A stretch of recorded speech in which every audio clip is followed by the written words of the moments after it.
Mr. President, today I rise to urge my colleagues to take a stand for civil rights and basic financial fairness and join us in defense of the Community Reinvestment Act. And I appreciate my distinguished colleagues from Delaware and the ranking Democrat on the Banking Committee, Senator Brown, for his remarks. For more than 4 decades now, this core civil rights law has helped ensure that banks that do business in our low and moderate income communities actually invest in those communities.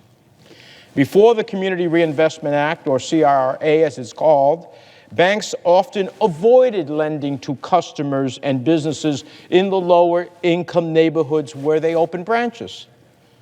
So this practice was known as redlining, because back then, banks would draw literal red lines around communities that they did not want to lend money to.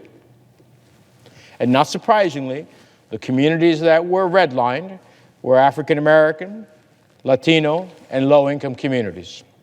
In essence, they were content to take the deposits from low and moderate families, people of color, small businesses, and farms, but then they turned around and denied those very customers mortgages, loans, and other lines of credit. The Community Reinvestment Act was enacted to put an end to that redlining and spur greater investment in our minority communities and lower income neighborhoods.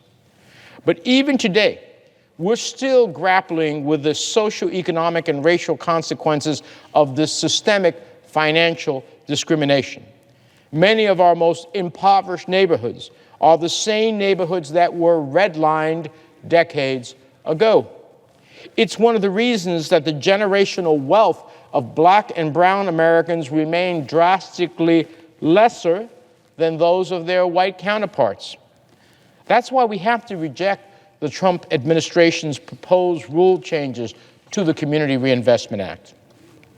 The Office of the Control of the Currency, the OCC, that CRA new rule would result in significantly fewer loans, investments, and services to low and moderate income communities, and it would permit banks to avoid businesses and investments in these neighborhoods.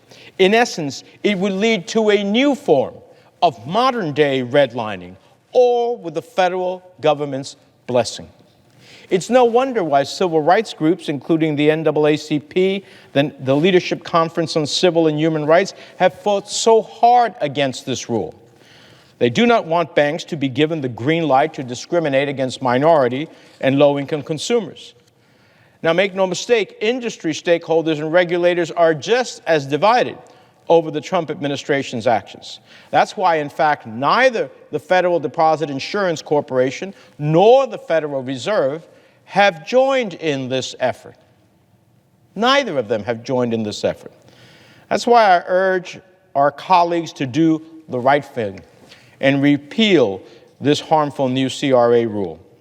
In a year where the entrenched racial and economic disparities that have long plagued our nation have been exacerbated and on full display, the last thing we need to do is to steer money away from Black and brown families, homeowners, consumers, and businesses. As a matter of fact, in the midst of this pandemic, we can see the consequences to those communities that are often at the front line of mortgage foreclosure and losing their homes. So I urge my colleagues to join me in rejecting this new CRA rule. This is about protecting civil rights. This is about protecting economic opportunity for all. And this is about continuing to do the hard work of reversing the discrimination, the financial disparities, and the socioeconomic injustices that have plagued our nation for far too long.